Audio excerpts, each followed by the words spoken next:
Hi, எல்லாருக்கும் வணக்கம்.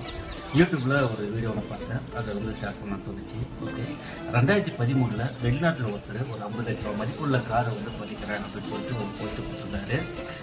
Reason கேட்டதுக்கு எகிப்து நாட்டில் ஒருத்தர் இறந்துட்டாங்க அப்படின்னா அவங்களோட சேர்த்து அவங்க பயன்படுத்த பொருட்களும் வச்சு வச்சிருவாங்க. ஏன்னா அவங்க இறந்துட்ட அப்புறமா அதை பயன்படுத்துவாங்க அப்படின்ற ஒரு நம்பிக்கை. அதனால நான் இறந்துட்ட அப்புறமா என் காரை நான் பயன்படுத்துவேன் அப்படின்னு சொல்லிட்டு சொல்லியிருந்தாங்க. கேட்ட மக்கள் உனக்கு பணத்திமுறா, பைத்தியம் பிடிச்சிருக்கா, இல்லாதவங்களுக்கு அந்த காரை கொடுத்துருக்கலாம்ல, நீ செத்துட்ட அப்புறம் அந்த காரை வச்சு என்ன பண்ண போற அப்படின்னு சொல்லிட்டு எல்லாமே கமெண்ட்ஸ் பண்ண ஆரம்பிச்சிட்டாங்க. அதுக்கப்புறம் நம்ம என்ன சொல்ல முடியும், அவருடைய காரு அவருடைய இஷ்டம். அந்த காரை அந்த நாள் வந்துருச்சு.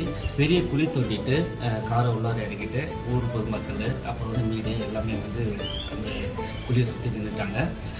காரை புதைக்கிறதுக்கு அந்த மண்ணை தூக்கி போடும்போது ஸ்டாப் பண்ணிட்டு இறந்ததுக்கு அப்புறம் நல்ல காரை வச்சு என்ன பண்ண போறீங்க அப்படின்னு சொல்லிட்டு ஒரு மனுஷன் இறந்ததுக்கு அப்புறம் நல்ல பொருளை வச்சு அவர் என்ன பண்ண போறான் அப்படின்றத பிகாஸ் எவ்வளோ பேர் கண்ணு, இதயம், கிட்னி இல்லாமல் கஷ்டப்பட்டுருக்காங்க, இறந்துருக்காங்க. அவங்களுக்கு உடல் உறுப்பு தானம் செஞ்சிருந்தா கண்டிப்பாக இருந்திருக்காங்க. இந்த ஒரு பப்ளிசிட்டிக்காக தான் அப்படி ஒரு வீடியோ போட்டிருந்தாரு.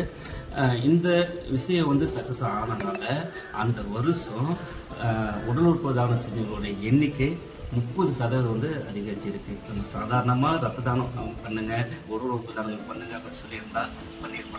இப்போ ஒரு நல்ல விஷயம் செய்யணுனாலுமே ஒரு பேட் பப்ளிசிட்டி இருந்தால் மட்டும்தான் என்னால் முடிஞ்ச வர ஒரு 13 டைம் நான் பண்ணியிருக்கேன். உங்களால் முடிந்த நீங்கள் செய்யலாம். ஓகே, இந்த வீடியோ உங்களுக்கு பிடிச்சிருந்தேன் நினைக்கிறேன். பிடிச்சிருந்தா கமெண்ட்ஸில் ரெட் ஆர்ட்டை போட்டுக்கோங்க. ஓகே, நன்றி.